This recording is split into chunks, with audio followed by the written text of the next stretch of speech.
Hey guys, welcome back. I was originally going to work on the seat and the dash on this week's video, but I'm waiting on a reprint of the dash to come in, and I'm just going to wait and do the interior stuff whenever that gets in. So what I'm going to do today is we're going to take a look at some of the things on the body, getting ready for this car. We need to put a splitter on it. This is the championship car. One thing I like to do is, so when I do the splitter, I like to give it that really grounded look. So one thing that I do is after I cut out my splitter and get it glued in place like I want it to, what I like to do is I will actually sand these side skirts down a little bit and make sure everything sits flush like it needs to be. Right now, you really can't tell that much right here, but the side skirts are a little bit longer than the front nose, and we really want to get this car right. So typically what I do is, this is a piece of .30, it's just scrap. I always keep scrap pieces like this around, and I'll show you guys what I do whenever I'm making a splitter. So I'm going to take the body, I'm going to hold it down, and I'm going to take my pencil, and I'm just going to trace the shape of it. I'm going to come on the inside of it and get a generic trace around. It is very crude. It does look like it's very crude, but it'll all make sense whenever I get done. So when I get back, I'm going to cut this out and I'm going to show you guys how I glue it in place and get everything worked in. All right, guys. So yes, this is very crudely done to begin with. The reason being is when I glue this in place, I'm going to sand it to the shape that I want it to be in, and then I'm going to come on the inside of it and trim. And if you remember, whenever we were working on the front bars for the chassis for this car, we are essentially going to create a lip for this to sit in. So that's why I do it the way that I do it. And trust me, guys, I know that there's a million ways that everybody has to do this. This is just one way that I have always used. I'm not saying it's the right way or the best way, but it's just the way that I do it. So you're going to take a little bit of Zap-A-Gap.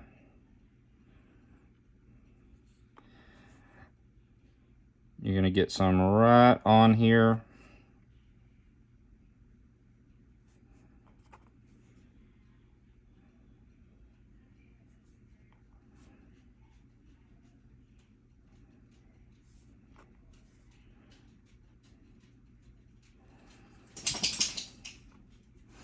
Okay, so we're going to turn this and we are going to place. Boom. Just going to keep pressure right here. We're going to hold that for a couple minutes, let everything set up. Yes, there are going to be some issues right here where the Zap-A-Gap is thicker and whatnot. And what we'll do is we'll take a panel scriber when we get done and we get everything to shape and we start working everything in. You'll use a panel scriber to make sure everything's trimmed out like it needs to be. When we come back, I'll show you what I'm talking about. All right, guys. So these are used for Lexan bodies for RC cars, and these are curved tip scissors. They help whenever you're cutting anything curved. And this is, like I said, a very crude method that I do this to begin with. I am just going to take and trim a little bit off as needed. The majority of this will be done with shaping and sanding.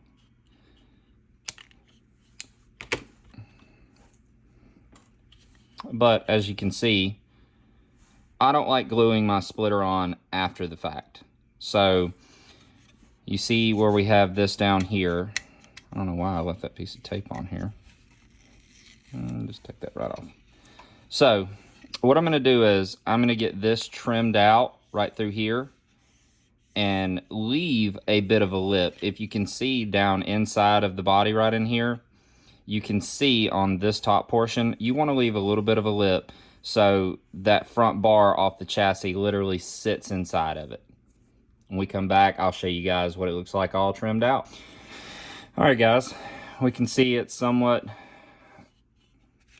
trimmed out. Now, like we always do, you're going to take your chassis, you're going to slide everything in to make sure it all fits correctly. And really, the whole point to it, you can see right here, we have that lip about like we wanted it to be. It does help hold in place. It's very accurate to what the real car does. Now, I'm going to take my handheld trimmer right here. It's just a sanding, pretty much just a sander piece on it. And I'm going to clean this up a little bit and get it more in tune to where it's in shape. All right, guys, we are back.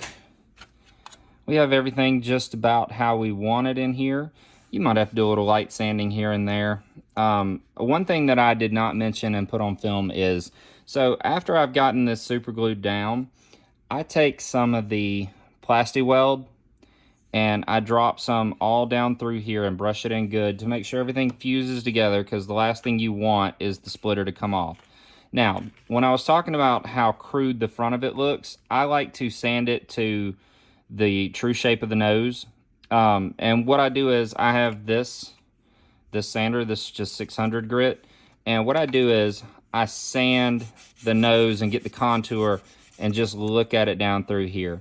And that's pretty much how I do them. And then I'll go back with the panel scriber and any kind of excess that is left where we glued it down from the Zappa Gap. We'll just clean that up with the panel scriber. No big deal, very easy to do. But what we're gonna do is we're gonna sand and we're gonna work this in all around the shape of the nose to make sure we get it right.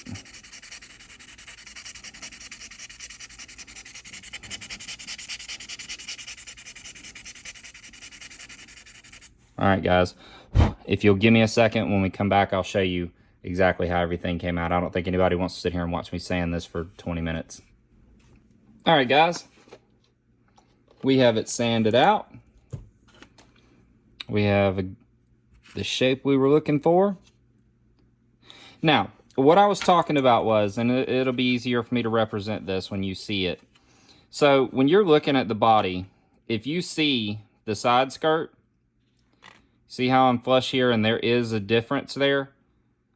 So you're gonna basically just take your file, this is a 180 grit file, and I'm gonna sand these side skirts down, so when you set the body down, there is no flexion there whatsoever. We come back, you'll see what I'm talking about. All right, guys, we have everything how we want it. And what I mean by that is, so there's no flex. You see when you set the body down, everything's good and level. Side skirts and splitter all match. So, one thing that I do, and again, this is just a personal preference, I put a photo etch, the photo etch antenna up here. So, what we're going to do with this one is we are going to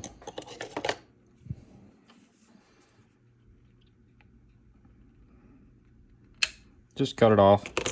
That's the simplest and easiest way to deal with it.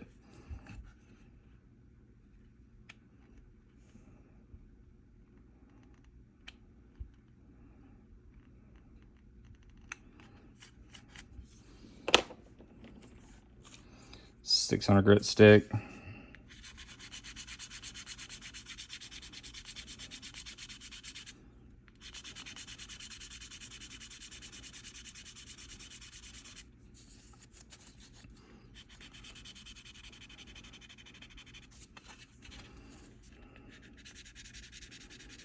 I leave myself somewhat of an indentation of it just so I can see it. And that's mainly because I'm going to come back and I'm going to go ahead and drill here. Radio antenna here. Yep, we have those in line. The next thing you want to do is you want to check any kind of body lines or anything like that. You want to kind of sand those off, the mold lines and stuff like that. So, gonna keep working through that. One thing I do as well is, because I use the this one's gonna get photo etch hood pins, so these back here, we're gonna sand those off as we continue to move forward. But the point of this video is I just wanted to show my method on how I do the splitter. And like I said, there's a million other ways to do it. This is just my way. I just wanted to show you guys that. And what I do also is, since this one is good to go, I do give it usually about a day or so before I get the panel scriber out. And again, just the Tamiya scriber. And it's very simple. Any glue that's left in there on the edge, you're just going to lightly work it out. Make sure you don't have anything protruding. You don't have any glue marks, so it doesn't look like a glue bomb when you go to paint it. And that's the other thing. When you get ready to prime the body, you may have to prime it 2 or 3 times, because you'll notice little things in the body, and it's best to get it out whenever you're getting everything primed before it's time to actually put on color and decals and clear coat. But I really appreciate you guys tuning in.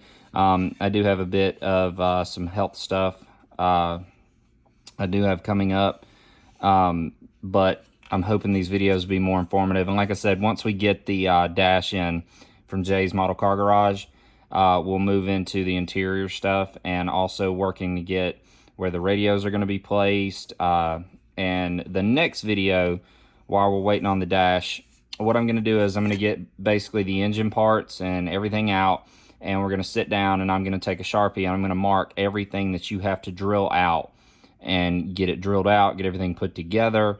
That way, whenever you go to paint everything, you've already got everything pre-drilled and ready to go.